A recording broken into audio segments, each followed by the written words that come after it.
Children's day special கேக்குன்னே வச்சுக்கலாம். செம்ம டேஸ்ட்டாக இருக்கும். பொதுவாக பூஸ்ட்டுங்கிற வேர்டுக்கு மீனிங் என்னன்னு கேட்டாலே எல்லாருமே இம்ப்ரூவ் அப்படின்னு தான் சொல்லுவாங்க. ஆனால் இந்த கேக்கில் பூஸ்ட்டை ஆட் பண்ணதுக்கப்புறம் இந்த கேக்கோட டேஸ்ட்டு தான் உண்மையிலேயே இம்ப்ரூவ் ஆகுச்சு. எப்படி பண்ணோன்னு பார்க்கலாமா? அதுக்கு ஃபஸ்ட்டு 3 முட்டை எடுத்துக்கோங்க. எல்லோவும் ஒயிட்டும் சேர்த்து தான் அதை இந்த மாதிரி பீட் பண்ணி நல்லா ஃப்ளஃபியாக பொங்கி வர அளவுக்கு நல்லா பீட் பண்ணிக்கோங்க.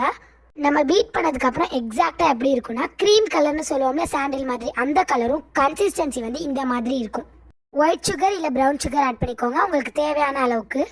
நெக்ஸ்ட்டு 3 முட்டை ஆட் பண்ணனால ஒரு சின்ன கிளாஸ் அளவு மைதா மாவு, பேக்கிங் சோடா, பேக்கிங் பவுடர் 3ஐயும் மிக்ஸ் பண்ணி ஆட் பண்ணிட்டோம். ஒன்றாவே நான் எல்லாத்தையுமே ஆட் பண்ணிட்டேன்.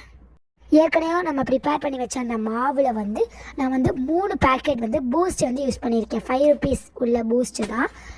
நீங்கள் வந்து ஓவராக ஆட் பண்ணாலும் ரொம்ப சாக்லேட் ஃப்ளேவர் அதிகமாக இருக்க மாதிரியும் இருக்கும். ஸோ அதுக்காக தான் நான் மீடியமாக ஆட் பண்ணியிருக்கேன். நெக்ஸ்ட்டு வந்து பட்டரும் மெல்ட் பண்ணி ஆட் பண்ணிக்கிட்டேன். இதுக்கப்புறம் நம்ம எதுவுமே ஆட் பண்ண போகிறது இல்லை. ஸோ நல்லாவே மிக்ஸ் பண்ணி விட்டுக்கணும். அந்த கட்டி கட்டியாக உள்ள மாவு இருக்கிறதெல்லாம் நல்லாவே வந்து மிக்ஸ் பண்ணி விட்டுக்கணும். சில பேர் வந்து நட்ஸு போட்டு சாப்பிடுவாங்க. அப்படியே நீங்கள் ஏதாவது நட்ஸு போட்டு சாப்பிட்றதா இருந்தாலும் சாப்பிடலாம், உங்கள் இஷ்டம் தான். நெக்ஸ்ட் அந்த கேக் ட்ரேயில் நம்ம செஞ்சு வச்ச அந்த சாக்லேட் மாவை வந்து அப்படியே உள்ளே வந்து ஊற்றி விட்டுக்கணும். ஒட்டுன்னு சொல்லிட்டு நாங்கள் வந்து அந்த ட்ரேயில் வந்து மாவு இருக்குல்ல, மைதா மாவு, அதை வந்து அப்படியே தடவி வச்சுருக்கோம். நம்ம டேரெக்டாக வெறும் ட்ரே மட்டும் வச்சுலாம் பேக் பண்ண முடியாது.